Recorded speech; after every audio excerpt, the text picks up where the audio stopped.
Salam Guru Penggerak, kembali bersama saya Destu Supridianto Lumbengau, CGP Angkatan 4 dari Kota Pematang Siantar.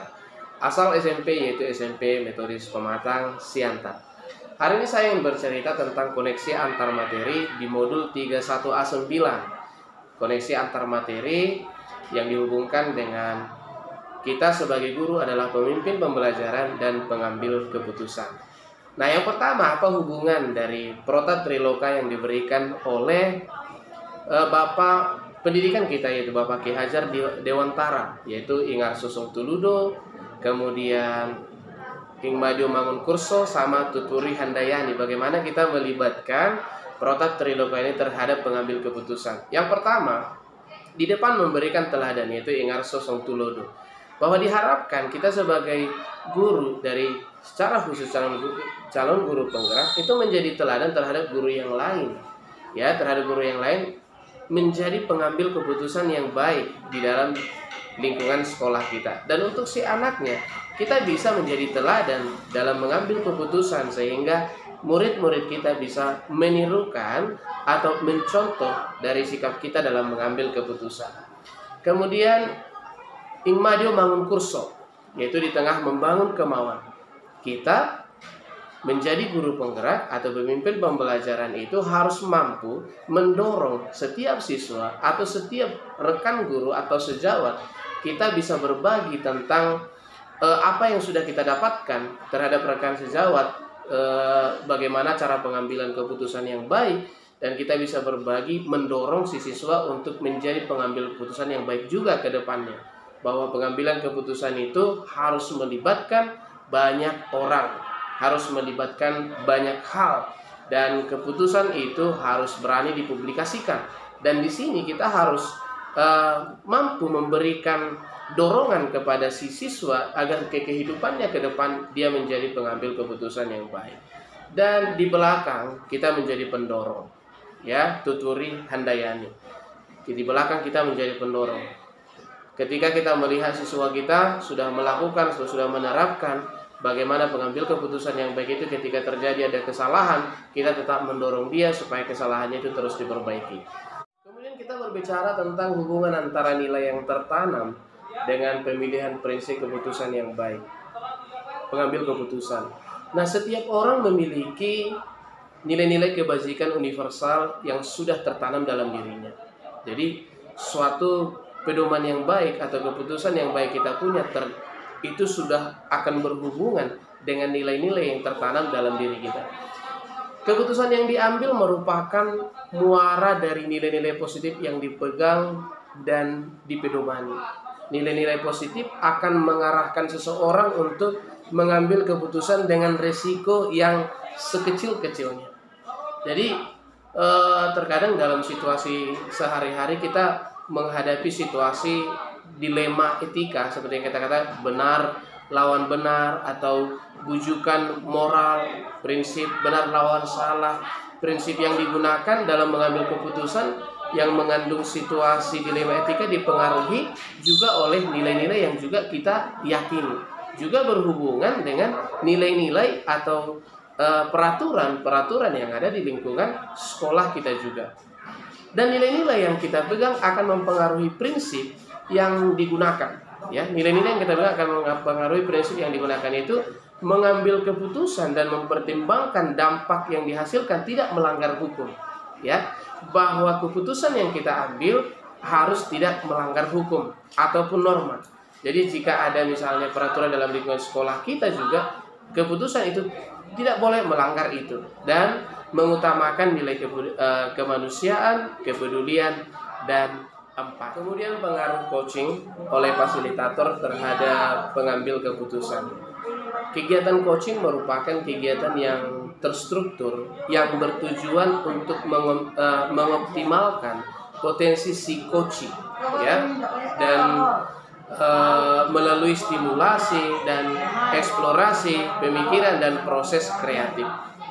Dalam proses pengambil keputusan, fasilitator sebagai coach memberikan kita kesempatan untuk mengembangkan potensi kita sebagai coach untuk memahami yang pertama 4 paradigma dilema, 3 prinsip penyelesaian dilema, dan 9 langkah pengambilan keputusan dan pengujian yang mengedepankan komunikasi asertif, gitu dia. Jadi fasilitator dalam hal ini bertindak sebagai mitra dari CGP, sehingga CGP lebih leluasa dalam mengembangkan potensinya terhadap pengambilan keputusan itu. Jadi melalui proses coaching, pengambilan keputusan yang sudah dilakukan oleh CGP dipandu langsung oleh fasilitator. Jadi sangat berterima kasih terhadap fasilitator yang sudah memberikan banyak ilmu juga terhadap kami CGP secara khusus CGP Kota Pematang Siantar, sehingga kami jauh lebih paham dengan trik coaching ini ketika fasilitator menjadi mitra kami dan kami sebagai coaching. Berikutnya kita berbicara tentang hubungan aspek sosial emosional dengan pengambilan keputusan. Jadi kadang keputusan yang diambil secara tergesa-gesa itu seringkali merupakan keputusan yang pada akhirnya akan membuat kita menyesal. Jadi emosional akan sangat berpengaruh terhadap keputusan yang kita ambil. Jadi ada banyak yang mengatakan bahwa jangan mengambil keputusan ketika situasi memang lagi marah, lagi emosional. Jangan mengambil keputusan ketika situasi memang lagi tidak enak. Jadi keputusan yang kita ambil ketika dalam situasi yang masih emosional itu pasti akan keputusan yang tidak akan baik. Apalagi satu hal nih yang paling saya senangi adalah bahwa keputusan itu harus berani loh dipublikasikan. Ketika keputusan itu kita ambil, kita harus berani bahwa keputusan kita itu dipublikasikan. Dan aspek emosional akan sangat berpengaruh terhadap pengambilan keputusan. Seperti yang saya katakan tadi, dalam keadaan tergesa-gesa, dalam keadaan pola pikir yang tidak baik, tidak adanya kesadaran diri, itu akan mempengaruhi terhadap pengambilan keputusan. Sehingga apa yang diharapkan ketika pengambil keputusan itu perlu kesadaran diri. Perlu pengelolaan diri sehingga keputusan itu menjadi keputusan yang terbaik. Selanjutnya, pengambilan keputusan yang tepat itu akan berdampak pada lingkungan yang positif, kondusif, nyaman dan aman. Ya, itu jelas. Apabila keputusan yang kita lakukan itu sudah melibatkan banyak orang tentunya dan menggunakan ke-9 aspek itu, maka keputusan itu akan memberikan kondisi yang aman, nyaman ke depannya. Di dalam pengambilan keputusan itu, di situ kita akan melihat benar dan salahnya, siapa yang terlibat, dan kita hubungkan dengan nilai-nilai yang ada di lingkungan sekolah kita juga. Dan tidak menguntungkan seseorang. Apabila keputusan itu menguntungkan seseorang atau bahkan merugikan seseorang, itu pasti merupakan keputusan yang akan tidak baik, ya, sehingga tidak akan memberikan lingkungan yang aman, nyaman dan tentram. Namun pengambilan keputusan yang tepat akan mengakomodasi kepentingan pihak yang terlibat, gitu ya. Akan mengakomodasi pihak-pihak yang terlibat, berdampak bagi banyak orang, ya, tidak melanggar hukum atau peraturan, memenuhi keadilan dan pengaruh jangka panjang. Selain itu, keputusan yang tepat bersumber dari nilai-nilai kebajikan universal yang diyakini bersama dan memberikan pembelajaran dan dapat dipertanggungjawabkan. Dan yang satu lagi, bahwa pengambilan keputusan itu sekali ini saya tekankan, kita harus berani apabila keputusan kita ini akan dipublikasikan. Kesulitan yang saya dapatkan ketika mengambil keputusan itu adalah di lingkungan sekolah itu kadang dalam melaksanakan pengambilan keputusan mungkin masih adanya konflik kepentingan diri, mungkin gitu ya, kepentingan diri atau pihak-pihak yang terlibat.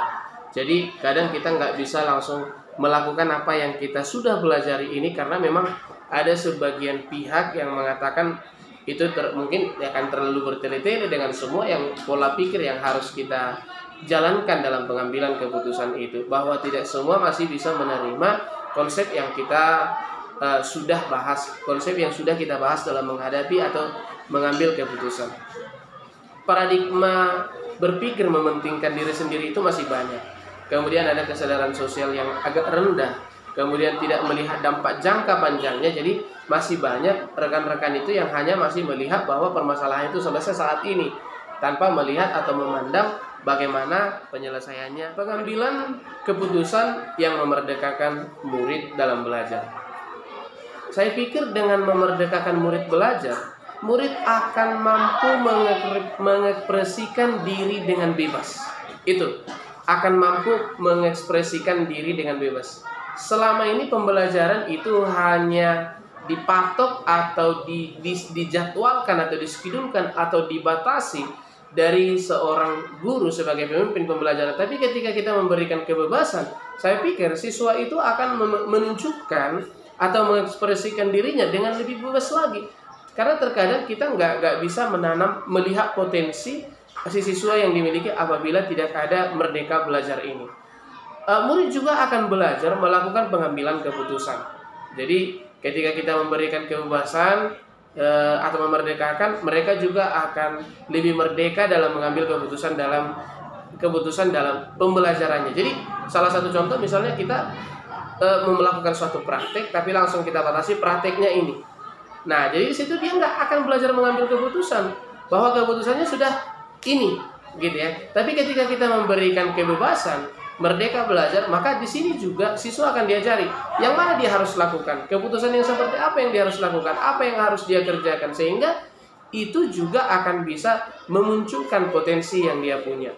Keputusan-keputusan yang diambil oleh murid akan bersumber pada minat, pemahaman, dan pengalaman belajarnya tanpa paksaan dari pihak luar termasuk guru itu sendiri. Keputusan seorang pemimpin pembelajaran itu akan berpengaruh kepada masa depan murid. Benar. Sesuai dengan filosofi Ki Hajar Dewantara, yaitu kodrat alam. Kodrat alam dan kodrat zaman. Seorang pemimpin pembelajaran harus melakukan pengambil keputusan yang mengutamakan pengembangan potensi murid, yang mengutamakan pengembangan potensi murid sesuai kebutuhan belajarnya. Jadi saya tertarik ketika kita modul-modul sebelumnya, yaitu bagaimana mungkin burung itu kita paksa berenang, bagaimana mungkin ikan itu kita paksa terbang. Dan tentunya kalau burung kita paksa berenang, itu akan mempengaruhi ke masa depannya, kan begitu kira-kira. Nah, keputusan yang diambil berdasarkan nilai-nilai kebajikan yang berpihak pada murid itu dapat dipertanggungjawabkan serta berdampak panjang dan akan membawa murid untuk mengembangkan potensinya dengan optimal. Murid yang belajar mengambil keputusan akan menjadi pribadi yang mandiri. Murid yang sudah belajar mengambil keputusan, dia akan lebih menjadi murid yang mandiri, dapat mengambil keputusan yang inovatif dalam kehidupannya. Murid akan matang mengambil keputusan, penuh pertimbangan dan cermat bagi kehidupannya ke depan. Pengambilan keputusan yang tepat sebagai pemimpin pembelajaran akan berpengaruh positif terhadap keberhasilan muridnya di masa depan. Itu benar. Itu jadi keputusan yang kita ambil akan berpengaruh besar terhadap masa depan murid. Sampailah kita kepada kesimpulan modul pengambilan keputusan sebagai pembelajaran dan kaitannya dengan modul-modul sebelumnya. Dalam proses pendidikan, guru hendaknya dapat menggali kebutuhan belajar murid, kemudian melakukan pembelajaran yang mengakomodasi kebutuhan belajar murid melalui pembelajaran yang berdiferensiasi, melihat kebutuhan murid, melihat profil belajar siswa, dan itu merupakan salah satu pendidikan yang berdampak kepada siswa. Dalam proses pembelajaran, baik guru maupun murid akan menghadapi kondisi yang mengharuskannya kadang akan mengambil keputusan. Namun pengambilan keputusan itu harus disertai kondisi sosial emosional yang baik pula. Keputusan itu harus disertai dengan kesadaran kita, kesadaran diri.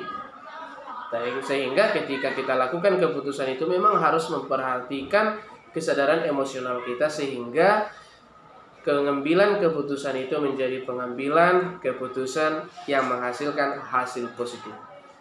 Dan kita bisa merasakan keputusan itu harus memperhatikan empati dari banyak orang lain juga. Keputusan itu menjadi keputusan yang bertanggung jawab.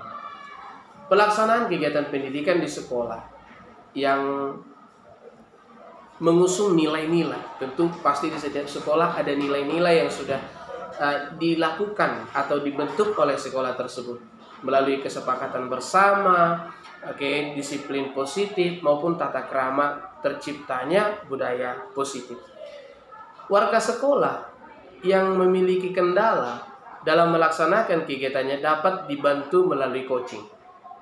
Nah, sehingga kita sudah belajar coaching, jadi tentu dalam lingkungan sekolah itu terkadang kita menemukan siswa yang memiliki masalah atau permasalahan, sehingga kita bisa bantu dengan coaching.